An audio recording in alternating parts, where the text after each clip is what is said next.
So good evening and welcome to the show that has no name. I think we'll come up with a name with this, but at this point maybe we'll call it Radio Peace and Conflict.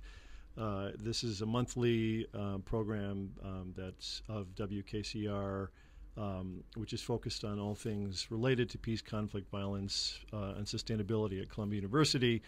And it's a program that's sponsored by AC4, which is the Advanced Consortium on Cooperation, Conflict, and Complexity, which really tries to bring people together across the university to speak on and work together on issues of war, peace, violence, and sustainability. There's a website for AC4, which is ac4.ei.columbia.edu, which I encourage you to go to because there's a tome of information there about what's happening at Columbia.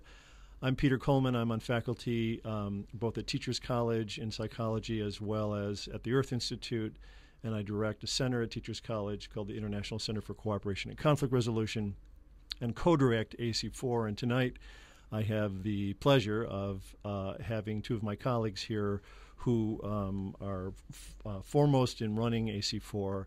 Christianna Gozzi is the assistant director of AC4. She's also a Columbia alum.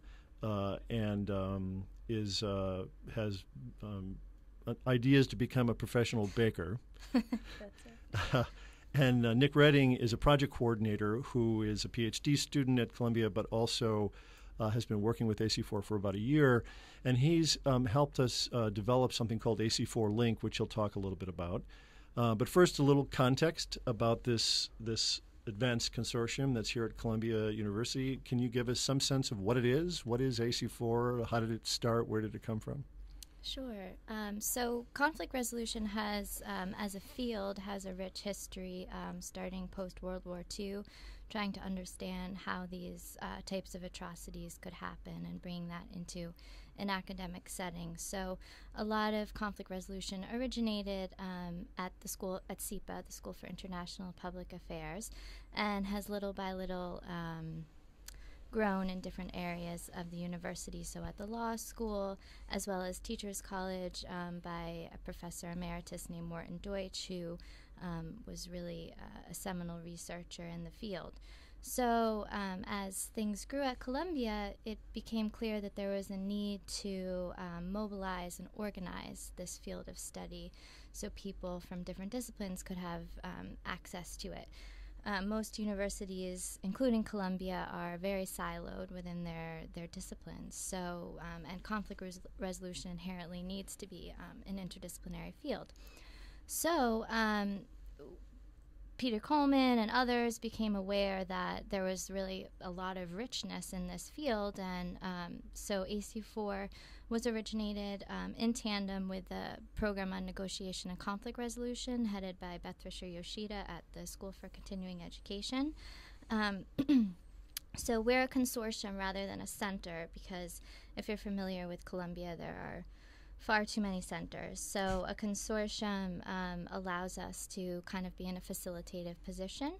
And we're housed at the Earth Institute, which some of you might know is a very well regarded sustainable development institute. So they bring social science and physical science together to deal with things ranging from water resource management to our niche, which is conflict and peace. So we exist to bring people together, to collaborate, to share, connect theory, research, and practice at Columbia related to conflict, violence, peace, and sustainability. Great. So one of the things that's particularly interesting, I think, about the history is that there are indeed pockets of research and practice that have happened around Columbia at the School of International Affairs, at the law school, at the business school, and in psychology. But they've all sort of taken it up in very different ways. And in fact, there's a fair bit of tension and even, I would say, conflict about how to study peace and conflict that comes out of these different disciplines, right? There is the sort of, the psychological way to understand relationships. There's the political way to understand it. There's, economics has their own point of view. So that's one of the interesting and challenging things, right, about this consortium is that you have, when people say interdisciplinary, you think, oh, great, everybody's playing together nicely, but no, there's not really a common language to talk about these issues. So it's been quite a journey, right? Yes. Bringing these disparate voices together. But as you say, I think ultimately that is a goal of the Earth Institute in particular, is to try to look at complex global problems through different perspectives. And so this is very in line with that mission. That's right. So what's the main objective of this thing then? What's like the take-home message of AC4? What are we trying to do? So we're trying to connect students, faculty, departments, and programs that are working in conflict, peace, sustainability to work together and develop innovative research, theory, and practice. Great. So what are the kinds of like resources or initiatives that AC4 supports or helps organize and coordinate? So one of our main initiatives is to fund graduate students. So we offer grad student fellowships, and really our fellows are amazing. They're working all around the world. Some of them are doing very applied work, field work in Sri Lanka, in Vancouver, in the Congo, all over the place. And then some people are doing very basic laboratory research here at Columbia. So we're happy to support them. And then we also offer a scholarship to a conflict resolution conference, which happens every year. And then we have about close to nine research projects happening right now all around the world, dealing with issues of genocide prevention, community building within nonprofits, working in the Middle East on issues of peace and conflict. And then we have AC4 Link, which my colleague Nick is going to talk about. That's a really great resource. Then our website, we have student groups, so we're trying to cover all bases. Sounds like first and foremost there's funding. Yes. Right, which I would Seed imagine. money. And the funding, the seed money for projects is primarily for graduate students at Columbia, right? That's right. But also there are some faculty-funded projects as well. There right? are, yes. Okay. And so AC4 Link, what is this thing that you've been working on, Nick? Sure. So AC4 has been working, as we said, to facilitate all this interdisciplinary work, and we're doing that through funding and other initiatives. But one thing that was recognized, too, is the Columbia being so large and in some ways siloed in the sense that people are in their disciplines, or at least within the schools in which they are housed as faculty or centers. There's a lot of times where people aren't aware of what's happening elsewhere at the university. So this thing, AC4 Link, was a recognition that maybe a first step in facilitating cross-disciplinary dialogue, cross-school dialogue, was to create a database of all the people, centers, programs at Columbia that are doing work in conflict, peace, violence, and sustainability. I came on this project about a year and a half ago, and this project started with an Excel spreadsheet. Each school had its own sheet, and it was a list of people, centers, contact information, what their research interests are, what they're doing, how to find them. And we filled that spreadsheet up, and then we had to figure out how to make that information accessible to the Columbia community, and to make it also useful for the people that we're actually profiling or listing in this database. And as most people know now, with the internet the way it is, websites the way they are, we're bombarded with information, and it's not anymore about getting the information, but about delivery, accessibility, ease of use. And so we decided to have a little more fun with this database and actually create a profile system. So we worked with a web designer to design a site that shows profiles for people and centers in a way like maybe you'd find on Facebook or LinkedIn or something. There's a picture, there's the contact information, there's other information about them. And then what we did was we made sure that the database was set up in a way that it highlighted how people are related in ways other than school affiliation. So it highlights the disciplines that they work under, and many people have multiple disciplines. It highlights the kind of work that they do, the topic area in conflict, peace, violence that they do. And the website was designed such that it's very easy to navigate around that. So you might start with a particular person or school, view some of those profiles, and see a discipline that interests you. If you click on that discipline, you'll find a whole new list of faculty that's not limited to the school you started with, but across Columbia. So let's just do that for a second. So if a listener now went to the website, which is ac4.ei.columbia.edu, and then there's a thing called AC4 Link that they click on, right? Right. And so if I'm a Columbia undergraduate new here and I want to eventually be the head of the World Bank and I want to have some sense of who I can network with here and what I can learn while I'm here, or a new graduate student in sociology or something, Sure. I go to AC4 Link, and what do I see? Okay, so the best example I like to use, because I'm studying psychology, that's where I'm familiar, and I was pretty impressed by where the field is represented across Columbia. So if I were a graduate student in psychology, I just come to the university, and for me, I started at Teachers College, and there's quite a bit of psychologists there doing great work. But if I were to go to AC4 Link and start with Teachers College and look at the people who are working there, and I clicked on the discipline of psychology, what I'd be surprised to see is probably 6 schools represented at least in good numbers. So Teachers College, the Graduate School of Arts and Sciences, which is the experimental psychology, SEPA, there are psychologists working there, the Mailman School of Public Health, psychologists working there, the Business School, there's a lot of psychology there. I'm probably missing something, but it's, suddenly you kind of feel that your discipline is psychology. That doesn't mean you need to confine yourself to a school. You can find people to work with across the campuses. So fantastic. Go ahead.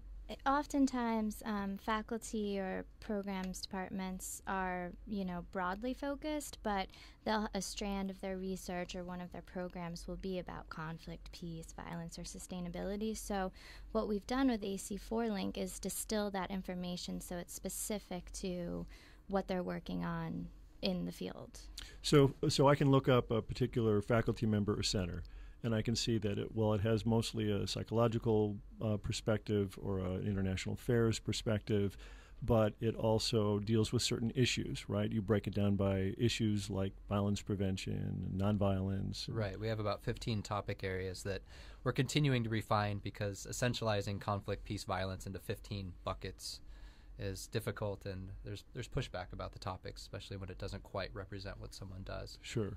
So mostly, though, this is a hub, right? So if you want to go and see, well, what is the network of activity around this area? So I'm interested in human rights, right, and its relation to conflict and peace, and I can click on that, and it shows me who's doing work on human rights, what centers are doing it, what are the research projects that are out there. That's exactly right. Fantastic. That's great. So over the past year or so, I know that you've been knocking on doors at Columbia and meeting people and meeting centers and institutes.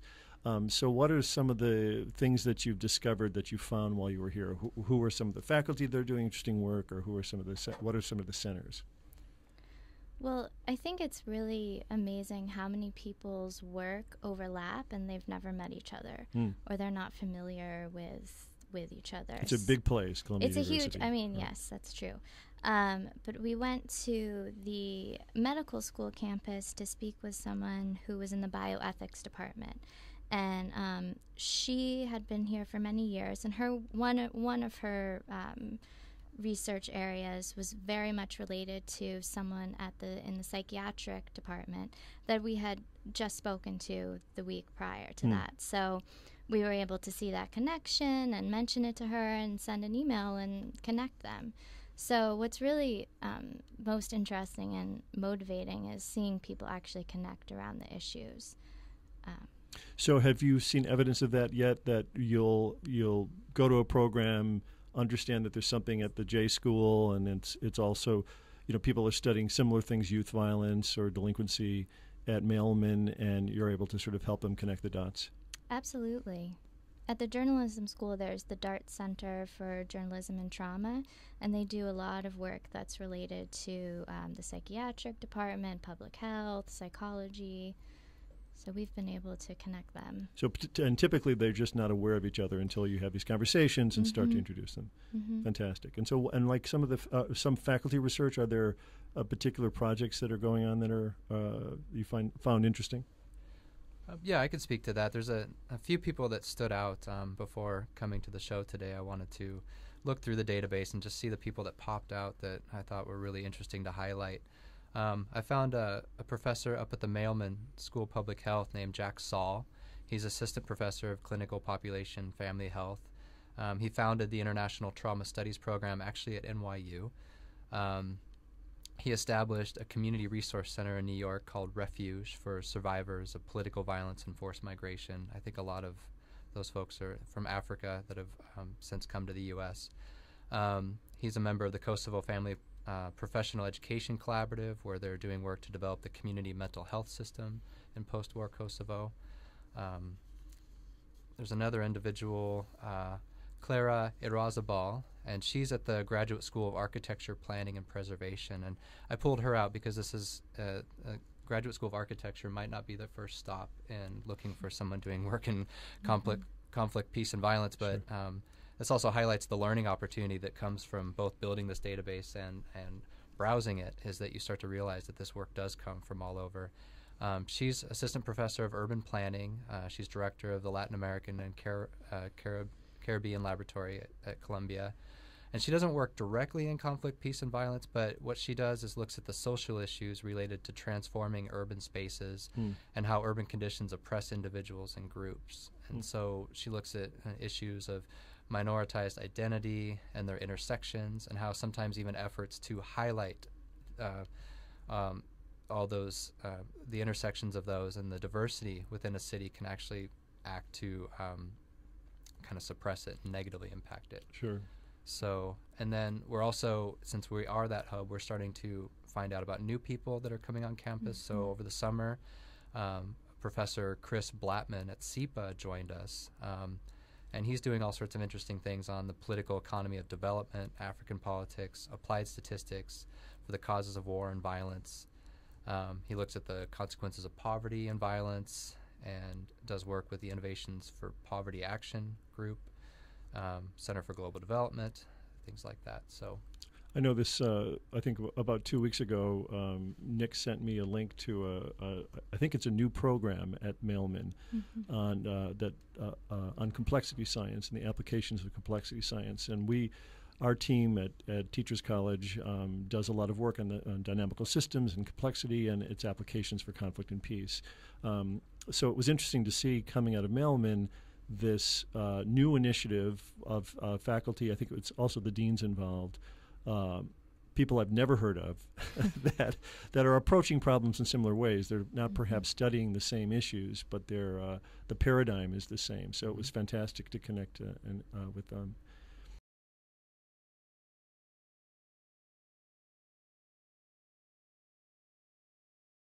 You know, I think this is kind of an extraordinary week because it's the memorial of 9/11, it's the anniversary of 9/11, but also there is this tumult that's taking place, this anti-American sentiment that's taking place really across North Africa and the Middle East now. It's interesting. It is sort of, there was the wave of what they called the Arab Spring, and there was the overthrow really of several governments, and now we're seeing this interesting second wave, really, which is connected to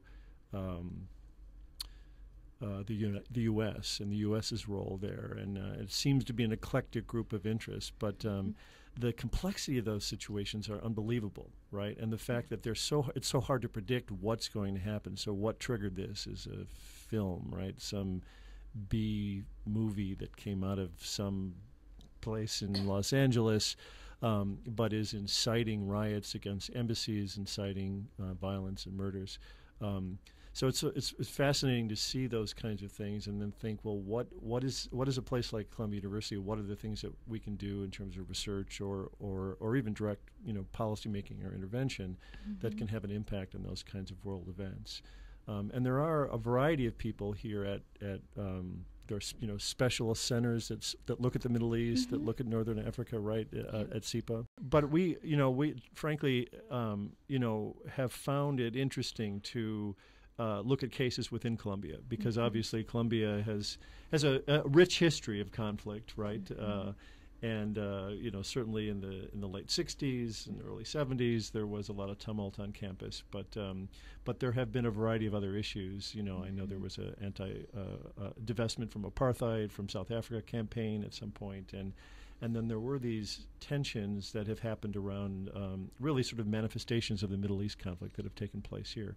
And there, I think it is important and interesting for Columbia University to own its own stuff and to do what we can to use our intellectual capacities and resources to study those things and to move our understanding of them forward, not to not only to work them, but also to understand them and study them. So that's actually been a case that some of the group that we've worked with have been studying directly. Yeah. There's the expansion issue as well, which has been That's full right. of conflict. Right. The several waves of expansion, I think, into Morningside Heights and the issues with that, and really, I think there are illustrations of how the university at times have done that really effectively, and have worked with the community collaboratively, and other times when less so. I think so. I think that's an interesting thing to study as well. So we were talking about some of the interesting centers, institutes, faculty projects that are happening around the university, and one there is an area of peace education. Can you give us a little sense of what is peace education, and what are some of the activities on that on campus? Sure. So peace education is a field that I believe originated, at least as a formal study, at Teachers College. And it's primarily concerned with addressing direct, structural, and cultural violence through pedagogy, curriculum, and policy related to education in a formal setting and an informal setting. So a lot of students that study peace education work in other countries as well as in urban areas in the U.S. It's very interdisciplinary. It pulls from human rights, justice, security studies. It has something more of a social justice and a transformative agenda, right? Than even somewhat might say even more of a radical agenda than basic negotiation processes and things that are more about stabilizing the status quo. And Betty Riordan has been a seminal figure there. Yes. Yes. She, I think, launched a peace education center at I believe Teachers that College. She's considered to be like the founder of the field of peace education. Right. An international figure, and has been involved for a long time in peace education, certainly at Teachers College, but also around the world. Right. Yeah. So, so tell us a little bit about who's doing what in peace education now at around Columbia. Sure. So Monisha Bajaj is, I think, the faculty director for the concentration. And she works, I believe, in South Asia. And, of course, Betty Riordan, who's professor emeritus. And there's a whole lot of students working around the world. One of our former colleagues was working on school violence in the Caribbean. That's Hakeem Williams. That's Hakeem, yes. Dr. Hakeem Williams. Very good. So I know that one of the points of AC4 is to help share information, because there are so many things happening all the time. There are events, there are new courses, there are lectures that take place, there are new research projects that are funded and that are looking for student involvement or community involvement. There are community initiatives that take place. So one of the challenges, I think, of AC4 has been, so how do we share that information in some way that's useful, right? But also timely, so that we can give people information, before events happen and not 2 weeks after they happen. So, Nick, you've been working on that. Sure. So, of course, one of our web-based efforts I just spoke about was giving people a one-stop shop to find people, places at Columbia doing this kind of work. But another need that we recognized at Columbia is also a place to very quickly find all the latest news about events and publications, conferences, things like that at Columbia and outside of Columbia, but related to Columbia. And we live in a time now where there's numerous media outlets to engage a community, and we've been trying to strategically make use of those.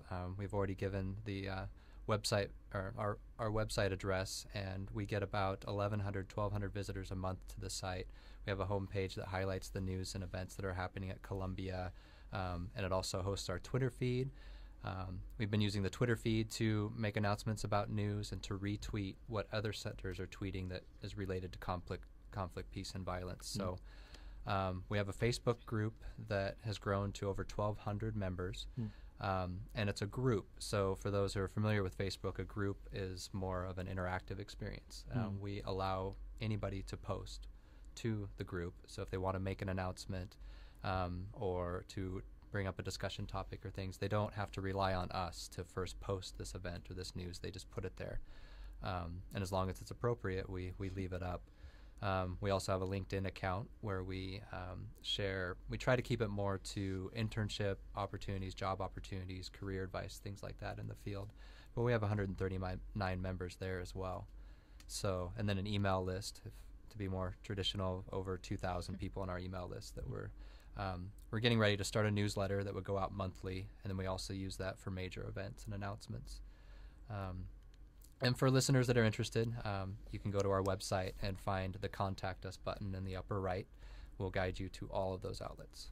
Great. And now you have WKCR, which is also another outlet, another way to learn about what's happening here. Yeah, and I'll mention, too, this is a radio broadcast, but we try to get the podcasts up from these shows on the website as well. Great. Fantastic.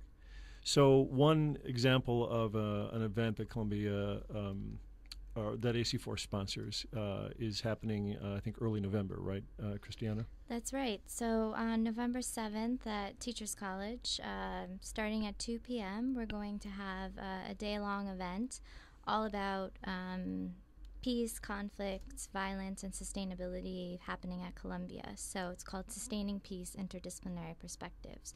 So we're having an information session, departments, programs, setting up tables. So if you're a new student, you're interested in the field, you can swing by and pick up some flyers. Then we're also having a poster session, which will showcase the work of our AC4 fellows, as well as some of our other funded projects. Then we're having a host of workshops ranging from conflict mapping to dynamical systems theory to using communication and peace building. You can find more about the workshop list on our website.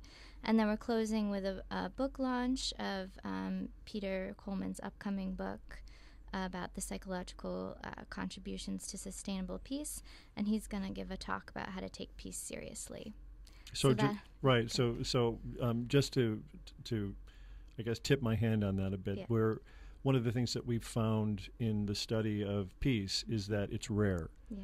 That there is extensive study in many disciplines on war, violence, aggression, the sort of more pathological sides of human existence.